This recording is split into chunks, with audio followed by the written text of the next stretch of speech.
Hello बच्चों, आज की इस वीडियो में मैथ का वर्कशीट 9 कैसे करना है, इसके पीछे का कॉन्सेप्ट क्या है वो बताऊंगा।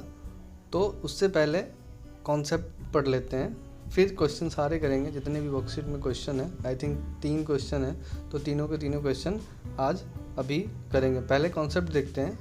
तो ये जो है क्वेश्चन वो है दो चरों वाले रैखिक समीकरण युग्म, 3rd चैप्टर हमारा मैथ का है, उससे है। तो पहले तो इस चैप्टर का जो नाम है उसका मतलब समझ लेते हैं कि जो दो चर है और रैखिक समीकरण और युग्म का मतलब होता है जोड़ा, मतलब ये इसमें 2 समीकरण दिए होंगे, पहली बात। दूसरी रैखिक समीकरण मतलब होता है घात एक होगा, तो हमने पहले पढ़ा है बहुपद में कि रैखिक होगा, अगर 2 घात होगा तो द्विघात होगा। तो ये एक घात है तो ये रैखिक समीकरण होगा, ठीक है। अब तीसरा है दो चर होंगे, मतलब x और y, ठीक है। तो अब जैसे ये इक्वेशंस है, ये समीकरण है 3x + 2y = 10, ठीक है।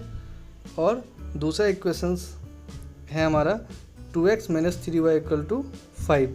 तो अब इस दोनों इक्वेशंस में क्या है, अब देखो इसमें घात 1 है, मतलब पावर, हाईएस्ट पावर कितना है, 1 है, ठीक है। x की घात 1 है, y की घात 1 है, तो हाईएस्ट पावर क्या है, 1 है, तो हमारा घात 1 है, ओके है। अच्छा, जोड़ा है मतलब 2 इक्वेशंस हैं, ठीक है। तो 2 समीकरण है तो जोड़ा है, युग्म है। और 2 चर है, देखो x और y 2 चर है, ठीक है। इतना क्लियर हो गया। अब जो हमारा रैखिक समीकरण होता है उसका स्टैंडर्ड फॉर्म ये होता है ax + by + c = 0, ax + by + c = 0।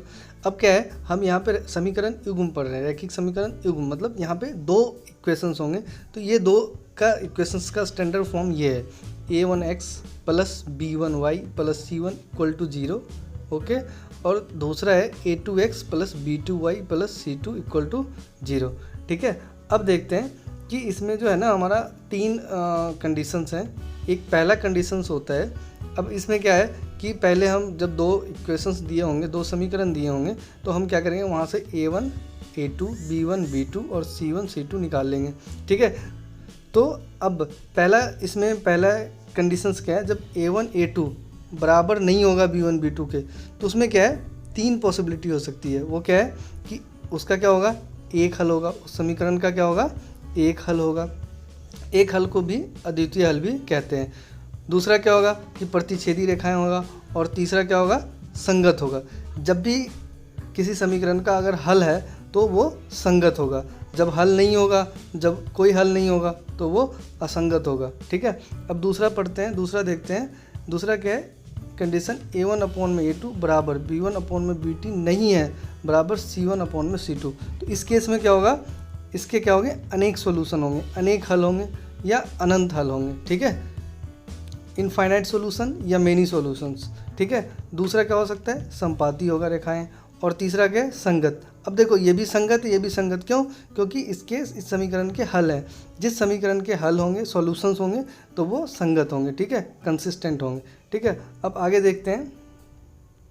आगे तीसरा कंडीशंस है a1/a2 बराबर b1/b2 बराबर c1/c2, तीनों बराबर होंगे। तो जब तीनों बराबर होंगे तो उस कंडीशन में क्या होगा, कोई हल नहीं होगा। रेखाएं कैसी होगी, समानांतर रेखाएं होगी। और कैसा होगा, असंगत होगा। मैंने पहले बताया कि जिसका हल होगा जिस समीकरण का, वो क्या है, हमारा संगत है, जिसका नहीं है तो वो असंगत है, ठीक है। ये इतना कॉन्सेप्ट है, यही 3 याद रखने हैं और इसी से हमारा सारा क्वेश्चन हो जाएगा। तो देख चलते हैं आज का पहला क्वेश्चन क्या है। आज वर्कशीट का पहला क्वेश्चन है, ये क्वेश्चन है 2x - 3y - 8 = 0। और दूसरा इक्वेशन है, दूसरा समीकरण है 4x - 6y - 9 = 0।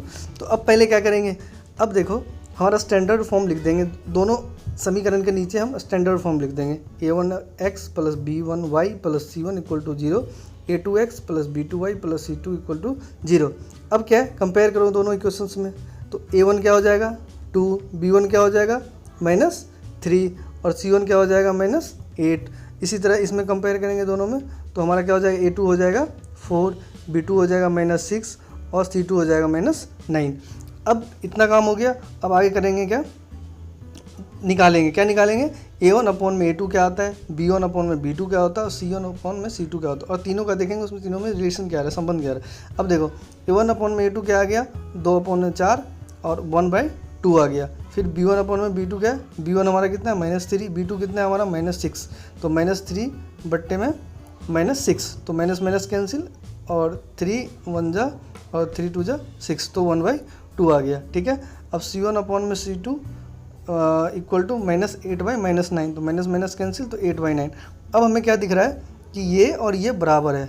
ठीक है, मतलब A1 बराबर है B1/B2 के, लेकिन ये बराबर नहीं है। ठीक है, तो ये कंडीशंस आ गए हमारे। अब इसके क्या हल है वो देखेंगे। जब ऐसा कंडीशन आए तो उस केस में क्या होता है, कोई हल नहीं होता। ठीक है, कोई हल नहीं होता, रेखाएं कैसी होती है, समानांतर होती है, और अगर जिसका कोई हल नहीं है तो वो क्या होगा, हमारा असंगत होगा।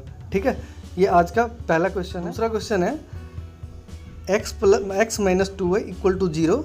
ठीक है, और 3x + 4y - 20।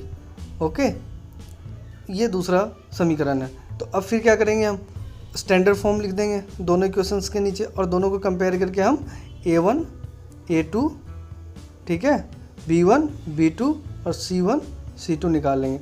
अब इस केस में क्या है, x - 2y है। ठीक है, मतलब A1x + B1y तो दिख रहा है, लेकिन C नहीं है, तो इसमें C अगर नहीं है तो C की वैल्यू क्या मान लेंगे हम, 0। ठीक है, तो अब आगे देखते हैं, आगे क्या है।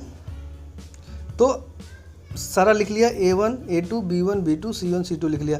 अब क्या करेंगे फिर, A1 अपॉन में A2, तो A1 इसमें कितना है 1, ठीक है, A2 कितना है 3, तो ये आ गया।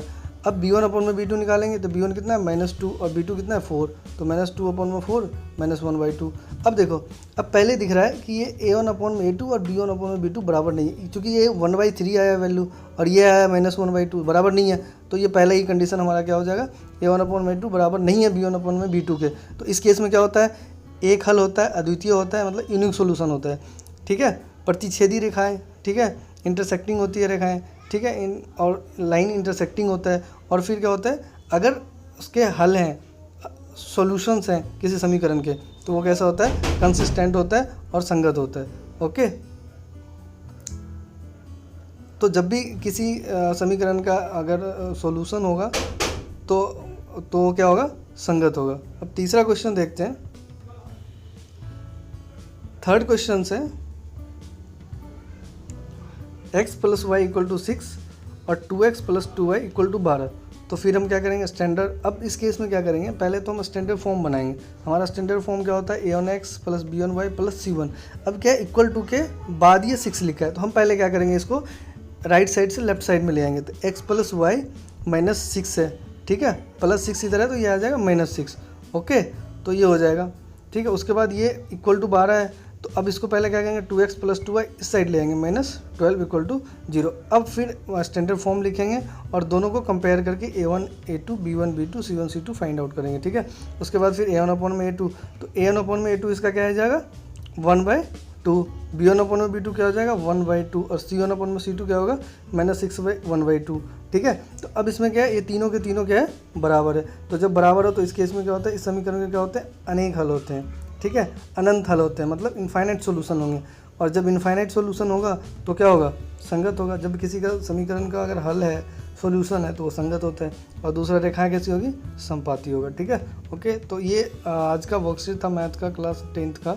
तो ये सारे क्वेश्चन कर लेना और कॉन्सेप्ट एक बार पढ़ लेना, दोबारा से पॉज करके वीडियो देख लेना और उसको